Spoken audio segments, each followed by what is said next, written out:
천사들을 이사야에게 이제 보이셨는데 천사들을 스랍 이렇게 부르고 있습니다. 히브리어 그 번호 스랍 불에 타다 의미를 가지고 있어서 불같은 열심으로 설비는 그렇게 이제 주석하고 있습니다.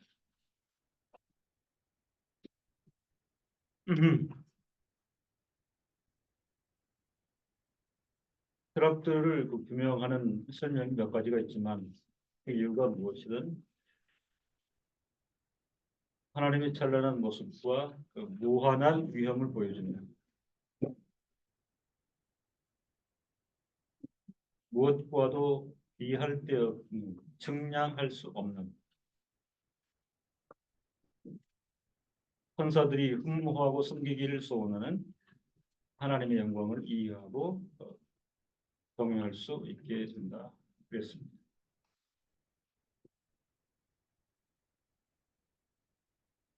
이사야가 스스로 놀라게 되는 전혀 뭐 예상했거나 기대했거나 그런 것이 아니고 하나님께서 전적으로 이사야에게 보이신 찬란하고 무한한 하나님의 영광과 위엄 그 앞에서 불타는 의지로 흠모하며 섬기기를 소원하는 하나님의 천사들에 대해서 놀라며 이사야는 전하고 있는 것입니다.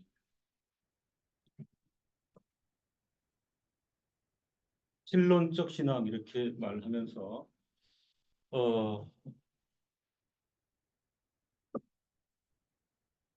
어쩌면 이제 이런저런 종교 시대 종교 역사를 격하며 살고 있는 현대인들에게 이 천사라는 표상이 상당히 굳어져 있습니다. 그죠? 굳이 하나님께서 우리에게 계시하거나 가르쳐주지 않으셨는데도 심지어는 교회에 드나든 적이 없는데도 천사에 대한 표상이 상당히 많다. 사람이 생각 가운데, 그다음에 그림 가운데, 그다음에 소설 가운데 상당히 광역하게 이제 일면 이게 인간의 현 구조인 거죠. 그래서 천사들이 무엇인가?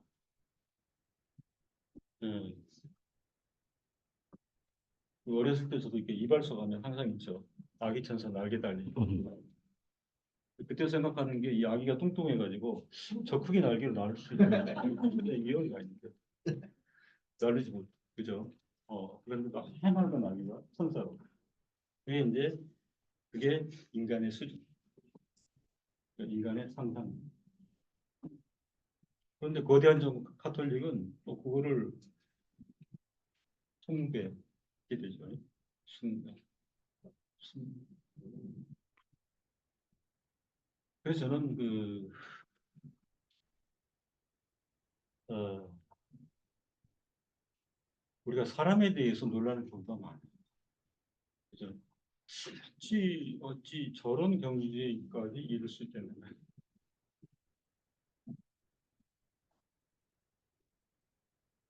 여섯 날개.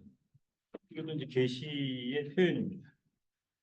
하나님을 표상하신 비밀을 나타내는데 나는데 사용되는 두 날개는 세랍들이 하나님의 명령을 수행하는 것으로 신속함과 준비되어 있음을 나타내고 얼굴을 가린 두 날개, 얼굴을 가렸다.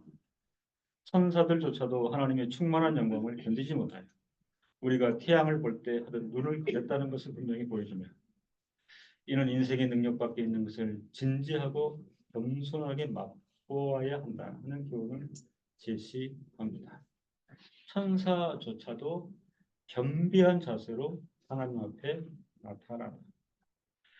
천사들이 위의 날개로 얼굴을 가려서 하나님의 광채로 인해 자신들의 존재가 멸절되지 않도록 했듯이 아래 날개는 우리의 시야로부터 자신들을 감추기 위한 것이고 만일 천사들에게서 나오는 신적 영광의 희미한 빛을 우리가 보면 반드시 멸망한다는 것이 사실일진데 하나님의 영광의 빛을 하나님을 대면함 이렇게 해석할 수 있는데 하나님을 대면하고도 살아남겠는가?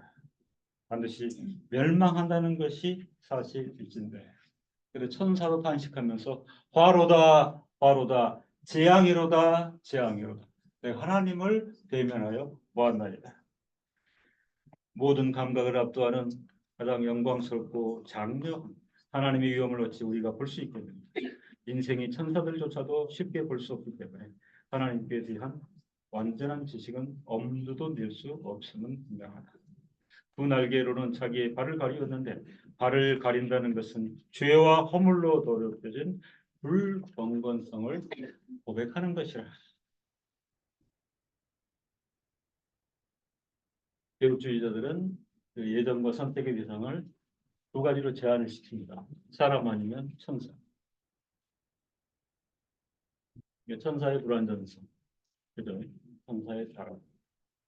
적어도 피조물 가운데 하나님의 선택과 이정의 대상이 되는 그 대상은 사람이고 천사가 있다. 그 정도의 반역이다. 그런데 이 여섯 날개를 가진 그 천사가 계시록 4장 8절에서는 이렇게 언급이 되는데 네 생물이 각각 여섯 날개가 있고 그 안과 주위에 눈이 가득하다. 그들이 밤낮 쉬지 않고 이르기를 하나님의 위엄과 영광을 찬송하는 천사.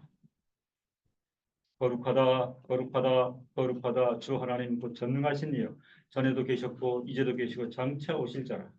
전능하신 이와 함께 하심은 임마누엘 성도와 항상 영원히 함께 하시는 하나님을 가리키는데 보좌가 움직이면 내 생물도 함께 움직임을 계시록은 언급하고 있고 여섯 날개는 임마누엘의 날개 역사임을 성경은 말하고 있습니다. 이사야 8장 7절로 8절에 그러므로 내 주 내가 흉용하고 장일한 큰 하수 곧 아수르 왕과 그의 모든 위력으로 그들 위에 덮을 것이라. 그 모든 고래 모든 언덕에 넘쳐 흘러 유다에 들어와서 창일하고 목에까지 미치리라. 임마누엘이여 그의 펴는 날개가 내 땅에 편만하리라 하셨느니라. 천사들의 존재와 위임받은 사역을 통해서 우리는 하나님의 위엄과 영광에 대하여 겸비한 자세, 경배하고 찬양하는 자세를 배우게 되는 것입니다. 그러니까 천사의 존재와 사역을 우리가 깨닫고 받는 경우는 이만 거룩하다, 거룩하다. 창조의 하나님이시, 재창조의 하나님이시, 영광 받기에 합당하신 분이시. 이렇게 찬송하는 것으로 우리는 천사에 대한 이해를 할 수 있는 것입니다. 거기 그치지 않고 창화하여 히브리어 아나 한쪽에서 노래를 부르고 다른 쪽에서 화답을 하는 것을 말합니다. 이는 어떤 대상을 지극히 높게 노래한 것을 말하는데 구약 성경은 하나님에 대한 창화는 마땅한 일이라고 언급하고 있고 우리가 하나님께 드릴 수 있는 가장 거룩한 예배는 그 이름을 찬양하는 것이라. 이러한 찬양은 우리와 천사들을 연결하여 우리가 세상에 거하는 동안에도 천국 시민들과 함께 하며 그들을 담게하는 형상이라. 천사가 예시를 보여준 거예요. 그죠? 거룩한 예시를 보여주고 세상에 살고 있는 동안이라도 성도들이 그 모습을 본받아 하나님을 찬양하는 것이라 하는 것입니다. 날며, 그죠? 날며 서로 창화하여 가로되 거룩하다, 거룩하다, 거룩하다. 만군의 여호와여, 그 영광이 온 땅에 충만하도다. 우리가 지금 신론적 신앙 이 집회를 통해서 하나님을 좀 더 알기를 원하는데 하나님을 찬양하는 내용이 무엇일까요? 굉장히 많을 것입니다. 그러나 오늘 이사야서의 교훈을 보면 엑기스 핵심은 이거예요. 성도들이 하나님 앞에 서서 하나님을 찬양할 때에 거룩하다, 거룩하다, 거룩하다. 만군의 여호와여, 그 영광이 온 땅에 충만 하도다. 이렇게 찬양하도록 이사야서는 우리를 유도하고 있습니다. 거룩하다, 호데시, 호데시. 호데시는 많이 들어보셨을 거예요. 호데시의 헬라어는 하기 아스모스, 하기요, 하기 아스모스. 이 하기 아스모스는 깨끗하다, 분리하다, 다르다. 여기서 연유된 표현이 희귀애닉, 희귀애닉이 뭔지 알아요? 위생용. 깨끗하다, 분리하다, 다르다. 거룩하다는 그의 습성은 인생과는 근본적으로 구별되는 깨끗함과 분리됨과 다름을 가지고 있다. 보듯이 찬양을 받으실 대상의 속성에 대하여 천사들이 의도하는 것은 삼위일체 하나님이시라. 칼빈은 강조하고 또 강조했습니다. 하나님을 찬양한다 할 때에 개혁자는 긴장해서 한 발 더 들어가십시오. 성부 하나님을 찬양하는 것입니다. 성자 하나님을 찬양하는 것입니다. 성령 하나님을 다 같이 영화롭게 하는 것입니다. 이게 맞고요. 이게 균형 잡힌 하나님 찬양이라 이런 뜻이에요.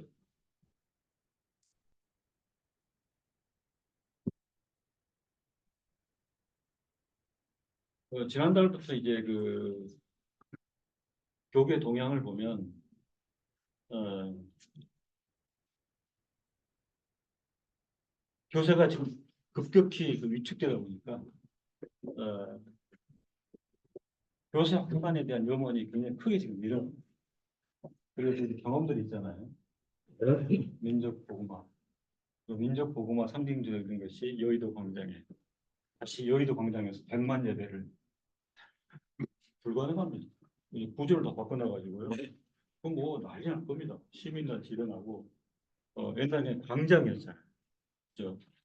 그다음에 거기에 교통 이런 거 중심인데 예, 여의도 나오니까 이제 중심에 누가 서야 돼요? 순복음. 네. 근데 그 모토가 이거예요. 100만 예배를 예? 예. 성령의 불을 지정. 예나 지금이나 그거죠. 양. 그렇죠. 예.